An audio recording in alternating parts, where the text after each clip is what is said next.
అయ్యా, లెమన్ ఒరిజినలేనా లేకుంటే కల్తీ ఏమన్నా జరుగుతుందా? ఇలాంటి క్వశ్చన్లు ఫ్రీక్వెంట్గా అడుగుతూ ఉంటారండి. ఎందుకంటే మన షాప్లో ఇలా ఆల్రెడీ ఎక్స్ట్రాక్ట్ చేసిన రసము వాడతాం కాబట్టి వాళ్ళకి డౌట్ రావడంలో తప్పులేదు. ఈరోజు దాన్ని ఎక్స్ప్లెయిన్ చేస్తాను చూడండి. ఈ రసం వచ్చేసరికి మనకి ఫార్మర్స్ నుంచి వచ్చిందండి, డైరెక్ట్గా వాళ్ళే ఎక్స్ట్రాక్ట్ చేసి పంపిస్తారు. ఎందుకంటే మన షాప్లో ఉన్న బిజీకి మనం అక్కడే కోసి అక్కడే ఇవ్వాలంటే కుదిరేది కాదు. పాస్ట్ 15 years నుంచి ఇదే ప్రాసెస్ వాడుతున్నామండి. ఎటువంటి కల్తీ ఉండదు. అవసరమైతే రేట్ పెంచుతాం కానీ కల్తీ మాత్రం జరగదండి. మీకు అందులో 100కి 100% నేను షూర్గా చెప్తాను.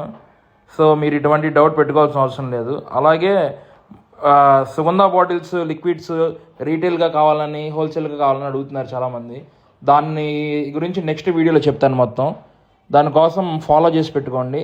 షాప్లో మీరు ఎలా అమ్ముకోవచ్చో, మీరు ఎలాగ బెనిఫిట్ పొందవచ్చో మీకు చెప్తాను.